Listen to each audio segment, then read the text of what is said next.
And I'm going to read Lori's biography, and I'll try not to cry. Okay, Lori Brown will be sharing her unique story of a brave she was 22 years old, who escaped the killing fields of Cambodia with her 2 young children in the late 1970s. Because of the genocide, she was forced to abandon her beloved home and stayed in dirty, filthy concentration camps for a painful 4 years. She and many others in her village suffered 18-hour days, worked in inhumane conditions in the hot, blistering sun, with little food and water to survive.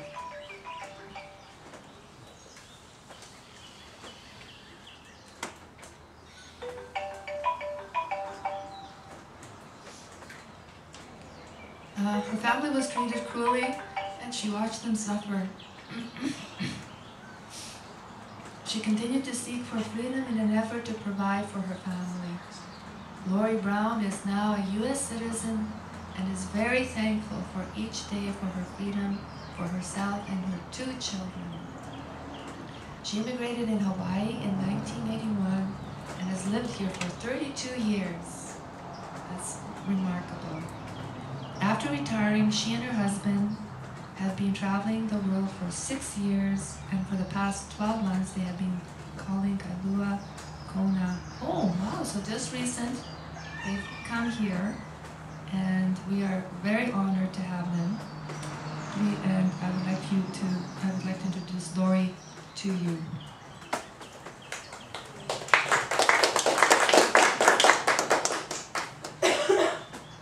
Good morning, ladies and gentlemen. You hear me okay? Yes. My name is Lori Brown.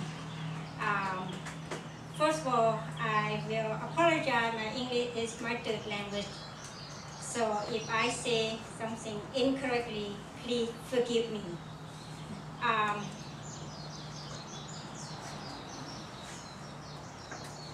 want to say Swadika, Arun Suwasnei, and good morning, and aloha.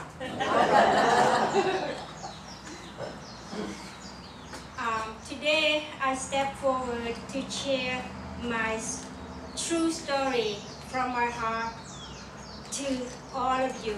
It's about Cambodia, concentrated camp, Cambodia communist, where I've been stuck for 4 years in there.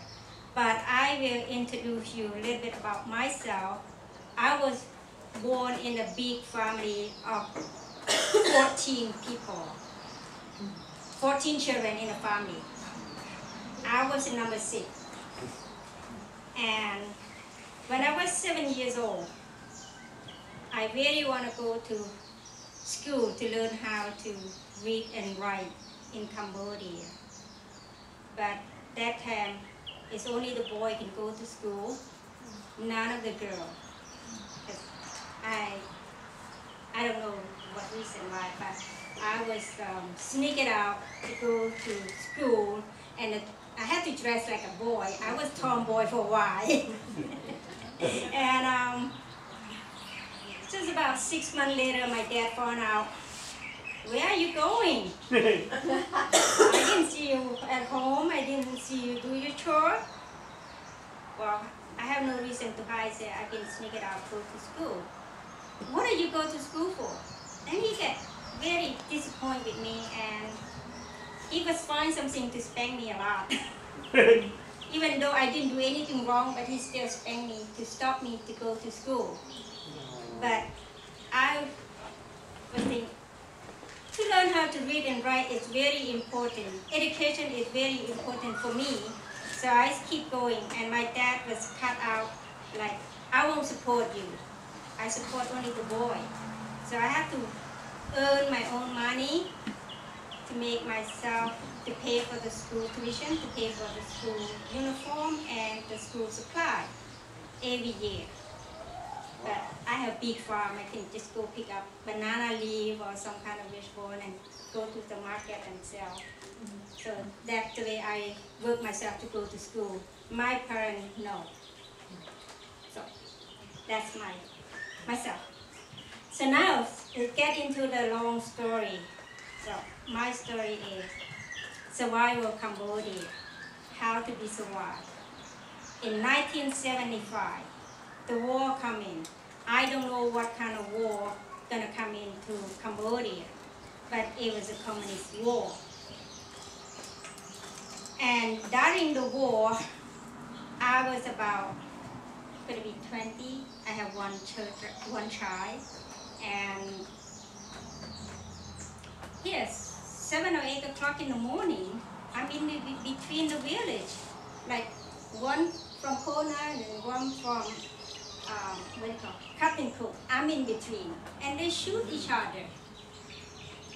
And I don't know, everybody will run, and I don't know how I doing. I did run with my baby. She was only 2 years old, or 2 months old, and I run into the bamboo bush. And there's all the bush around, and nobody see me. And I was just sit there and quietly, and of course all the bullets and hit the coconut tree, and then it hit the mango tree all around, and it just happened a miracle for me. It wasn't hit that bamboo bush. I be survived.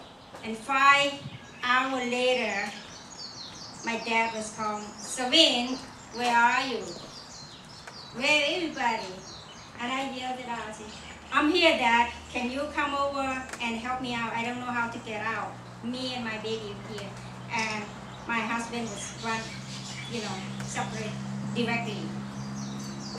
And finally, my dad was go ask the neighbor and get some Mercedes and cut the bamboo to get me out from that. So that's 1975, and the war was over. Now all the communist soldiers was coming to the village. So the Lenin, who was prime minister, was lose the war, and people would run away, from the country or whatever. And then now the communists come over, and they come they come very nice and gentle. You see, mom, dad, family, and friend. We are all one family. We love each other, And so that's the past. And we thought it was going to be like normal, but not. And now you see, a week later, all the city people have been take out from the cities and go to the village, and the village people move to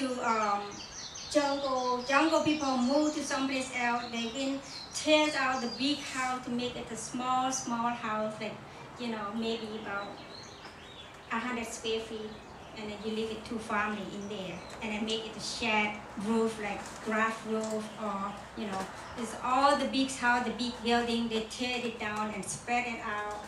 And when the people were from the city, you can't take anything out from your, city, from your personal things. You take out whatever you can carry. You leave your car, you leave your motorcycle, you leave all of your household use here, you just go. And man, people die every day, just like, killing field. Anybody knows about the Killing Field movie? So that exactly, that worse than that movie, and people was get killed every day. And first of all, they kill all the general, all the soldiers. They take you to go in the train, or go in the car, or go in the truck, whatever, pick up the whole family and say, we take you to go to meeting. Example, if you were general, right? They come to you nicely, mom, dad, you have to go to meeting. Don't pack anything, just leave anything behind. You will come back. That's a technique of them. And then take the whole family. So never return.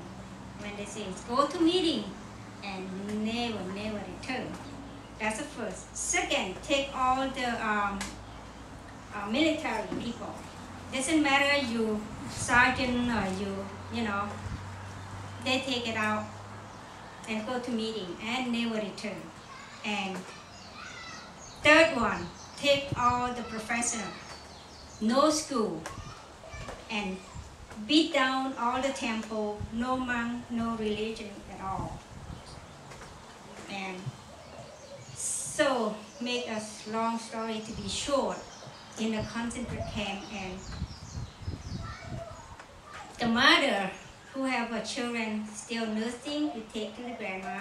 Grandma may be about 60 or 70 years old, one grandma can take care 15 to 20 kids under 5 years old up to the nursing. And the nursing baby, they have one mother who have we feed the baby with the breast. So, and one mother can feed 2 to 3 babies, and the other mother go to work and it trade, like go around, like your turn, my turn, all that. And then the work is you get up about 2:30 or 3 o'clock, and you have to be at the workplace at 5 o'clock. And then you can walk from here to Kona by barefoot. No slipper, no shoe, no color clothes. It's all with black clothes. I show you, I copied this. It's not original one, but I copied the clothes.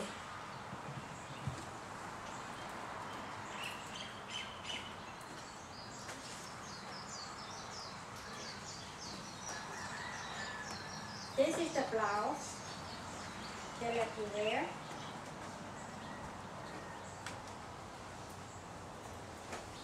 This is the pants for the boy, for the man. And this is a skirt for the woman. This is how it really.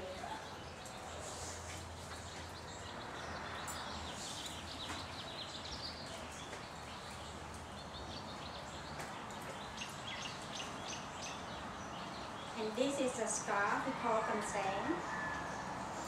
What you do?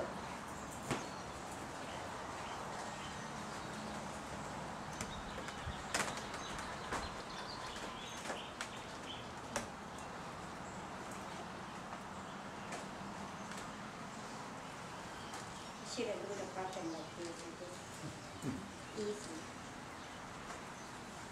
This shirt a little bit small for me because I have a lot of clothes. That's how you wear to go to work. So every day like that. And if with these clothes, you have only 2 pair. If these clothes will get wet, and then you have another one. But if both get wet, then you wear with the wet clothes. And also, we do the right field. Before the right field, they let one lady, imagine it, I'm only 80 pounds, and I dig 2 square meters ground every day to build the water channel, to build the road. And if you didn't finish, you may cover yourself in that hole. You have to finish 2 meter cubic every day. That's why you have to start to work early. You work early, you carry the dirt from here, maybe go to that road, and then come back and carry it. You can't help anybody. You cannot help each other. You have to finish on your own. That's how is the community treat you. And the food to eat is 1 pan of rice, about 16 ounces of rice.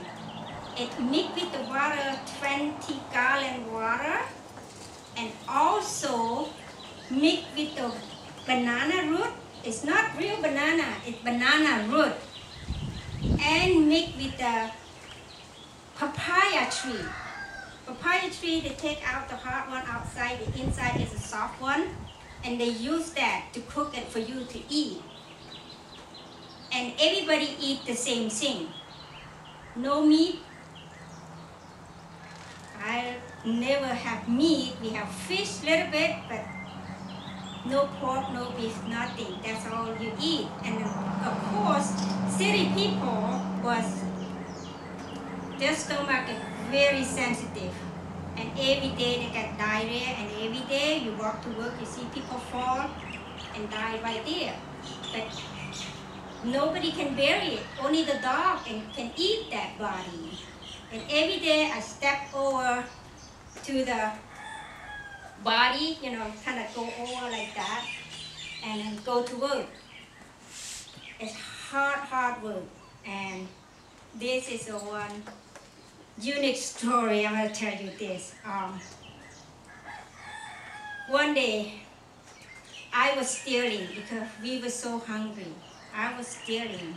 My house is about, you know, it's not that tall, and I have some chicken was sleep under the house, and I just opened because the bamboo, just like that bamboo floor, you just break one of bamboo, and then at night you can grab the chicken and then you break the neck. And I don't have any pots and pans. I have whatever I have a teapot. So I cook the water at teapot, and that's kind of my herb medicine, but actually just something that, you know, emergency to be survived. And I cook that chicken, you know, because I have to feather and clean everything, and then I cook the chicken. And my daughter, she's only like 2.5 years old that time, and she said, "What we eat, Mom?" I said, "We eat chicken, but don't tell the chicken." And during we sit there and eat, and one of the leader of the communists, you know, she walked by and she, my daughter, her name is Shemao. Shemao, what do you have something to eat today? And Shemao said, "What can I tell you, Mom? What can I tell you?" I said, "Eat rat." And he said, "Eat rat." And she said, "Oh, Auntie, I eat rat. I have rat. My mom caught some rat. We eat rat." And I said, "Shemao, can Auntie have some?" She said, "What can I say, Mom?" I said, "No." You say, "No, it's already finished." And I said, "Oh, Auntie, it's already gone. We finished. Only the bone left. Don't come." If they get caught, we get steal and eat like that. The whole family, it's not only me and my kid. Could be my husband, could be my mom, my dad, and all my whole family. Could we go to meeting? You know what you say when they go to meeting? That's it. That's gone. Never come back. And so, and that was past. That's so miracle, you know. And one day my daughter get so sick. I don't know what to do. So grandma said, "Can you ask for a day off?" I said, "No, I can't. I gotta go to work." So I go to work, but I don't know how I'm gonna do it. I was thinking, how I'm gonna get the black market, because I know they have some black market around. And I say, okay, I'm gonna steal some mango today. After work, I go steal the mango. I climb up the mango tree. You know, have a lot of ants on a mango. You know, Asian ant. They call Vietnamese ant. It's red ant. But I have to be survived.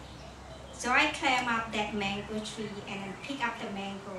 And also, now the soldier of communists come over and walk under the mango tree, and they talk. I don't hear them, but I know somebody, you know. And then they was there, and I was on top of the mango tree. I was, oh my God, what can I do? I said, this time my life to death.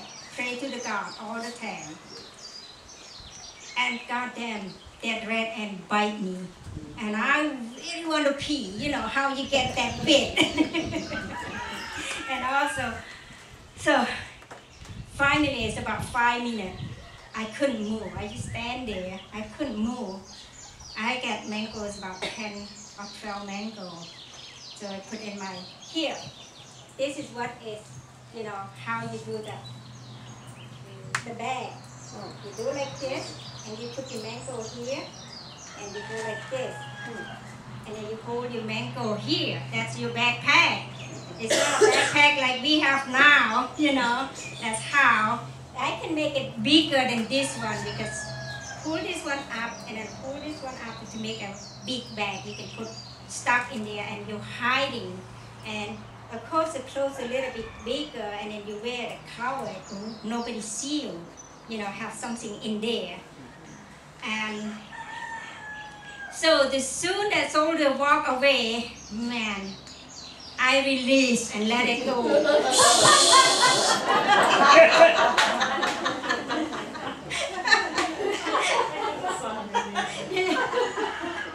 That means that's what I love so much about release and let it go.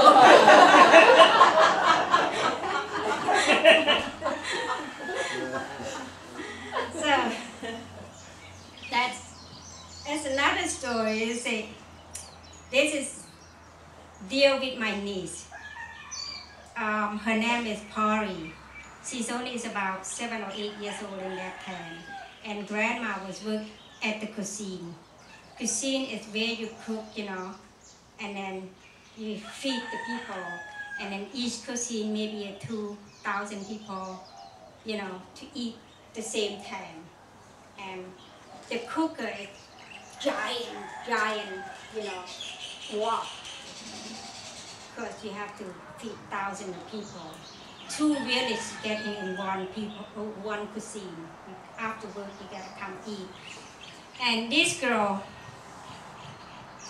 she worked in the field because the children up 5 years old up to 15 years old, they take away from mom and dad. They won't let them stay. People under 5 years old, they still stay with mom and dad, but dad never stay home, only mom. So husband and wife met each other only once a month, and the kid meet the father only once a month, the same thing. And also, so now go back to the girl. They take all the boys to be brainwashed to be the soldier, carry the gun, and learn how to use the gun to shooting, to be the soldier. And the girl had to go work in the field, or if who brave enough can carry the gun, that way they go to smaller pumuk. Smaller pumuk is go forward and then train to be the soldier. And this girl, she worked the water up to her neck like this every day. Go to the rice field and pull out the wheat and carry the wheat to put it away. And one day the grandma said, Pari, grandma here. And then grandma steals some rice, some food from the cuisine because she's a cook helper. And then she make the rice ball. She wrap it banana leaf and she tied with the rock. And her granddaughter was other side of the river working there. And then grandma go, Pari, I'm here. Come on and get the food. And she go over there and she throw that rice, just one rice ball to feed that girl. That girl was so happy because the food they eat is only choy, banana root, papaya tree, and a little bit of the rice and a lot of water. That's how they treat you. That's how they let you eat. The whole country. And so Pari was every 5 o'clock, get out from work and then come sit there in the same spot and wait for the grandma. And one day grandma was sick, she couldn't go to work. And Pari would sit there and cry, Grandma, why? You hate me. You don't come to me. It's only you who can support me. And so that's my niece now, she was in California, she's a beauty salon. She's still alive now. And also,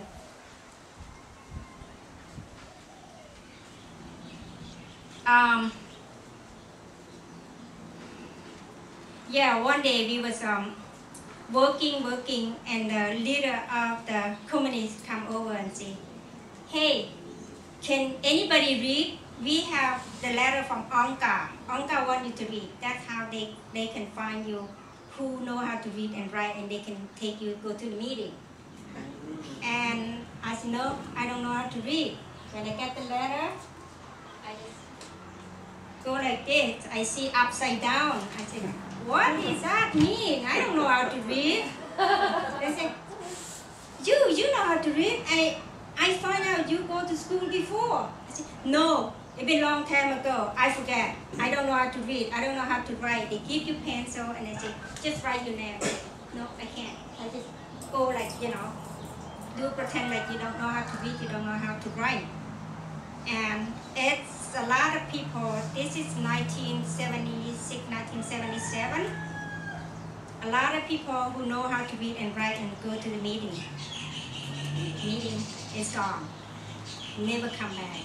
And then the boy or the girl who take out to be brainwashed, 5 years old up to 15 years old, and then come back. If you can say something bad, if they find you, it's about the government. Oh, I don't like this government. Oh, I don't like to do this. I'm, tired of this, thing. You spite me, I'm spite you. You spite each other. So you kill each other. I don't know what does that mean, but I never put an effort to do spite to anybody. And if they find out, say, you steal or something, and then they call your son or your daughter from far away and come over. Mom, Dad, I'm home. Of course, Mom, who didn't love the kid? They love the kid, and Mom and Dad come home and the kid come home, and then the mom and dad hear the kid calls, Mom and Dad, I'm home. Come home, open the door, and the kid pull out the gun. Bang, bang, bang, bang. You are enemy. What finger would be cut out that finger?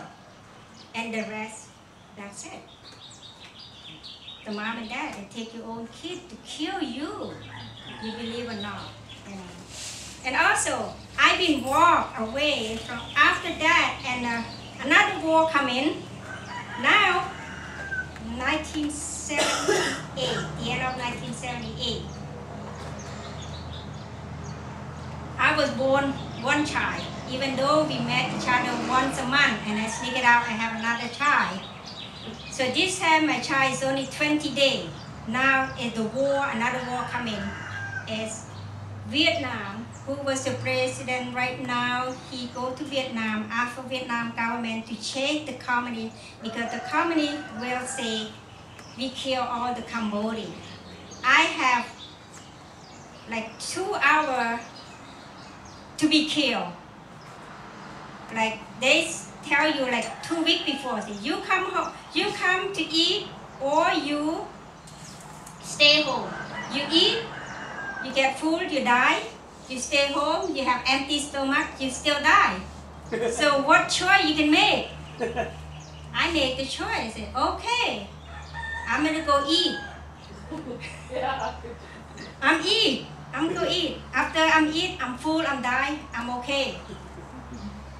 And the next morning, they say, okay, today, we're gonna go eat. They make like noodle soup. Oh, best food. You never had that kind of noodle. So, I decided to go. And that morning, I hear the gun shoot, boom, boom, boom, closer, closer. And my neighbor said, Win, what are you doing? Nothing. Grab your son, grab your baby, grab your stuff, whatever you can, and run.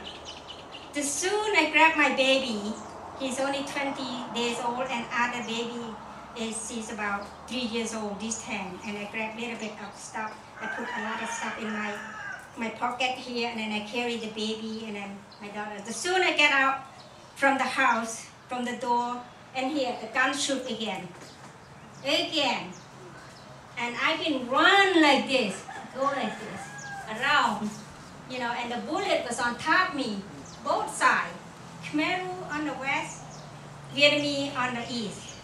I've been run in between. Toy, that's my miracle. The point is, that's a miracle. I still survive. And we run to hide. It's going to be a little bit long. Is that okay? I have just about, 10 minutes to finish. Yes. Is that okay? Yeah, that's okay. Oh, good. So I run into the water wheel. The water wheel, the water was drained, but it has some kind of branch and grass cover over. And I go hide in there. It's about 2 or 3 families hide in there, all baby. And the baby start to cry, and then I just feed the baby you know, on my breast and says, don't cry. And my daughter said, Mom, ant bite me. I said, no, don't cry, you know, just scratch it.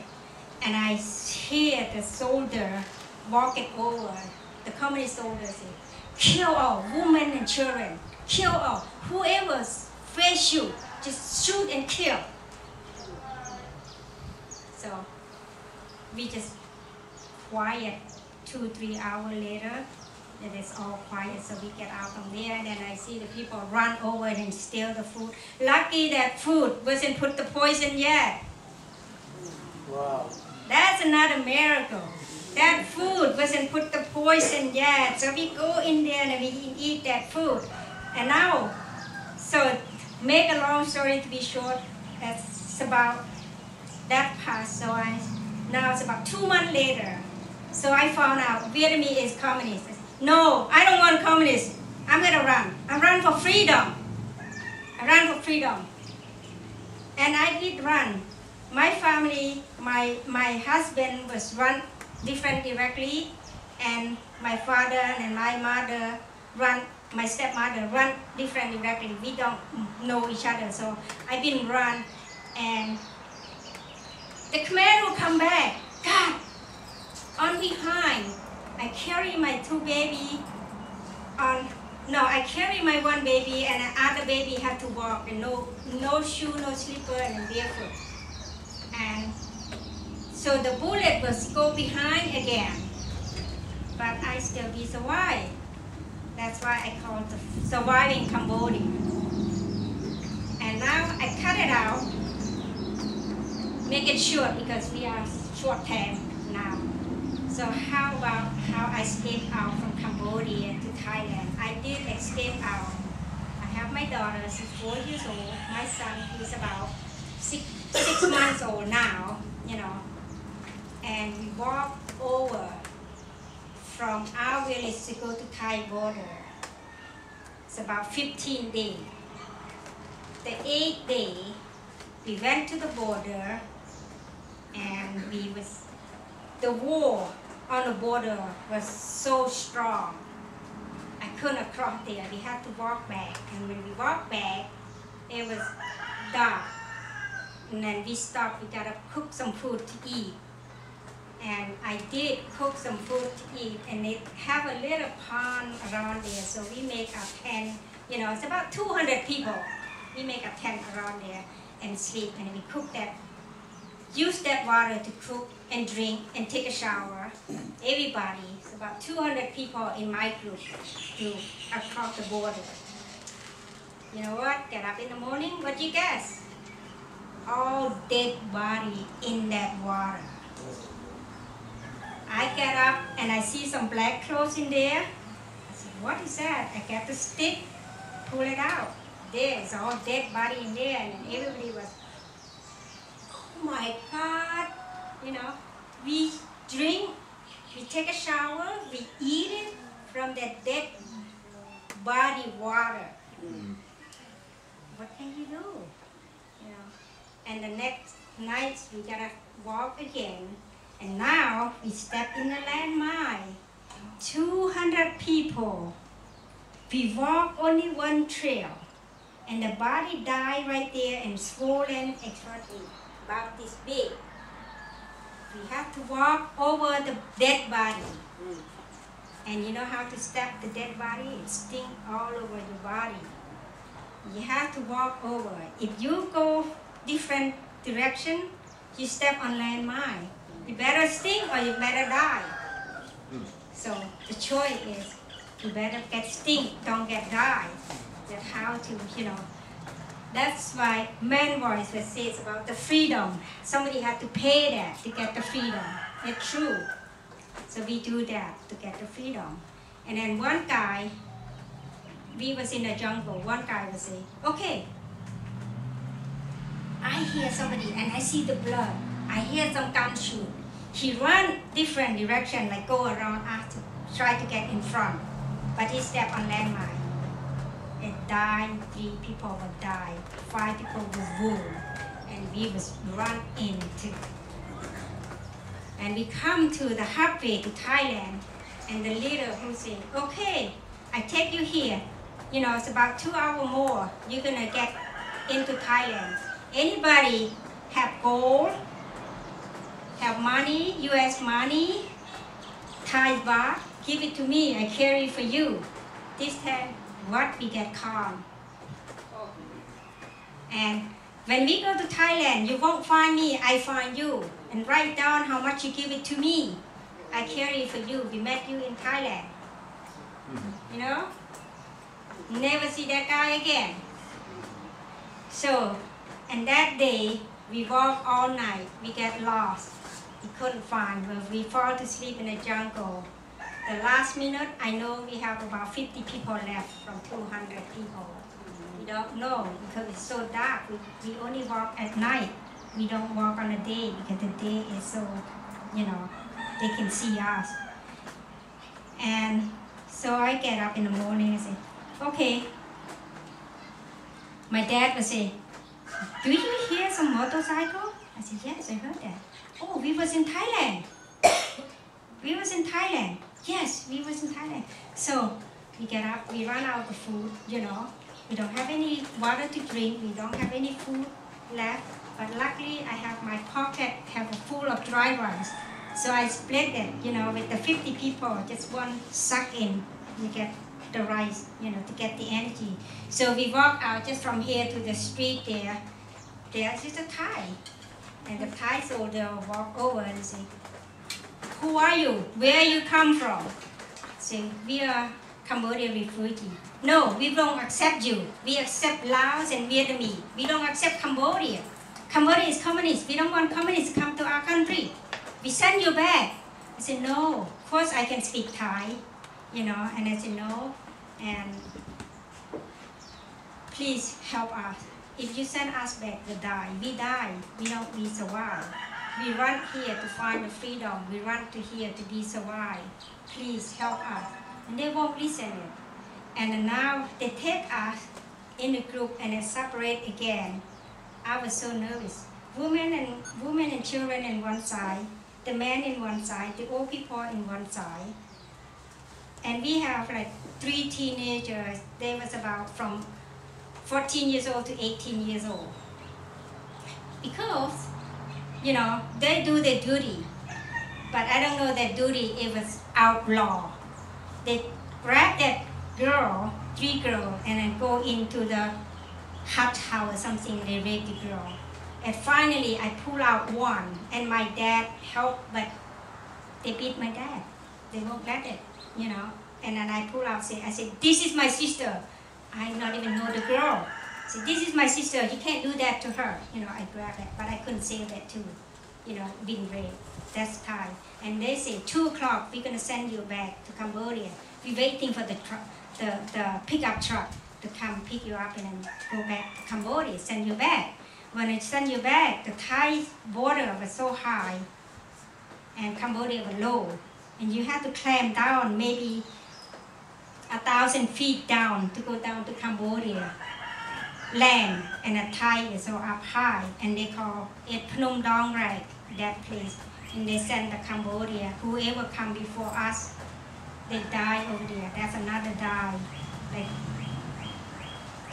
one of my, 2 of my uncle family were killed. Only one got survived to run back home.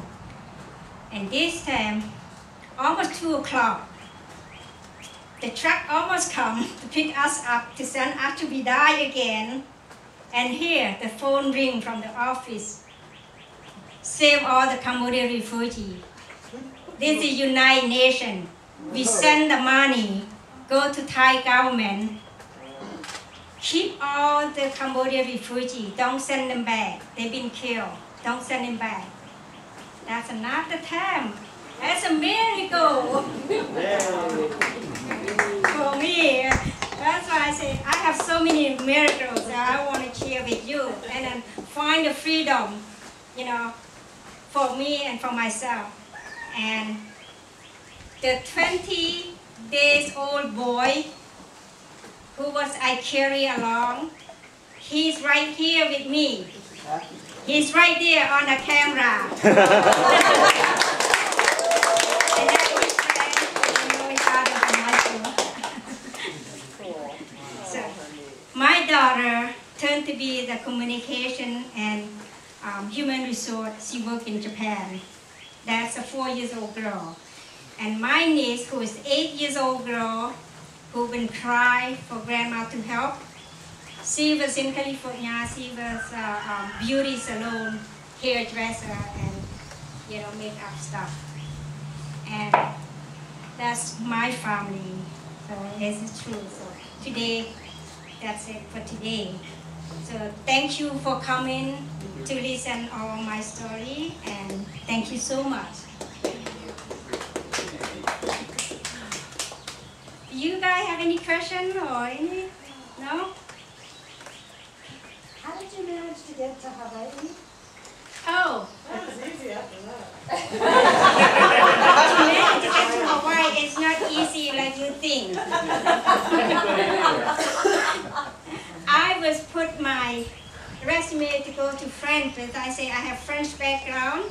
I might, learn the French language. It's so easy. And one of my neighbors was come and say, no, don't go to France, go to America. And then I flunked my test on purpose. So I want to go to America. I changed my mind. They say, I don't know back then. They say, French halfway is communist, halfway is freedom. You don't know where they're going to take you. Right? That's why I changed my mind. I said, I go to America. And I get stuck for 18 years. I can't go anywhere until I get my sister was here in Hawaii first, and they sent me the letter. And that's it how I get to come to Hawaii. You don't have to go, put your list to go to America. You wait for your family, and they send you a letter that you, can come. And then when they see, oh, your family in Hawaii, I wish you can go to Hawaii. That's, the interview process. I wish you go to Hawaii. But I say, you're lucky, go to Hawaii. That's it. That's how I come to Hawaii. And U.S. government just take us to, but he had to pay back for the airline ticket and all that. When I come here, I get out from the airport. I tell you, I was so beautiful. Get out from Honolulu airport, and the guy drive me on the freeway. I see all the flower, and I cry. I said, "This is heaven. This is heaven." I never seen it. Limit highway and the freeway, H1 was on top. And I said, I never see in my whole life have a 2 streets on top of each other. I'm on heaven.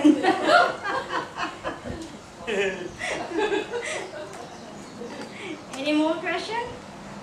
Why do you think people will do such mean, devastating things to other people? What? This question I heard before.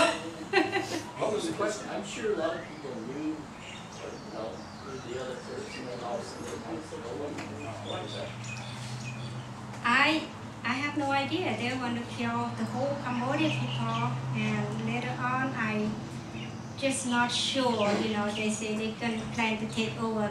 The Chinese communists want to take over Cambodia. That's why they plan to kill all the Cambodian people. That's true or not, I don't know that one. But I heard that later when I come in Hawaii already. Say, I'm so why. I'm here. More questions? What kind of process did you have to go through to keep your attitude positive and to forgive all the process? Well, the positive mean is, that's what I asked, what does freedom mean to you? That question. I say, step forward, don't look back, forgive. This is from the Buddha study. Forgive and forget. Whatever, because the Buddha, we believe on karma. If you have a good karma, you will meet with all good people like you sitting here, listen to me. But if you have bad karma, then you will go to the back and look back and go back to Cambodia. So I would think I'm never gonna go back. I will go back to visit, but never gonna go back. So I release myself. Say, my karma is end. Now I'm going in a good karma. I've been prayed to have meet with good people, with all generous people. like all of you today. That's how I release myself. It's so hard. And the other thing, you release yourself from your culture to American culture. To be an American woman is so hard too. Yeah, because my culture is so difficult, you know. You have to arrange marriage, you have to do a lot of things. I release from that too. I say, no, I'm here in America. I'm not Cambodian anymore. I'm American. So I change myself. It's hard, but you have to, you know, put in your mind, say you have to change. That's the key is, you know, when you put in your mind, you change, and you step forward, you never look back. Is that good answer? Thank you. More? No? Okay. Now. Thank you. Oh, mahalo, Lori. That was an honor to hear your story. And sometimes, you know, we question things regards to how darkness prevails. And I think many of us have experienced darkness indirectly, like GMO foods and how food is produced, nuclear wars and so forth.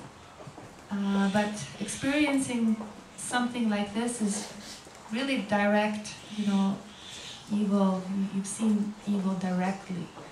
And by hearing these stories is very valuable to us because we can learn a lot. Each person can learn something new and help our lives become better. So who here in the audience has actually experienced a war zone, we would like to acknowledge you directly. Yeah, just in our minds, right? But Bernard, you experienced something, right? You mentioned something. I said, I was Manuel, I mean. Franco regime, fascists. I never experienced anything like that. The university, I mean, I did experience when the police came to sack us once because we used to take tests and things like that. We had to hide. Many of my friends, they were beaten by the police. And I did have friends that were taken in by the police and they were tortured. But I was never tortured, I never went to jail, anything like that. But I did experience not having freedom of speech or you can talk, or you have to be careful. Yes. So we would like to acknowledge all of this with everyone. We've all experienced in some level, sometime, even though it wasn't direct.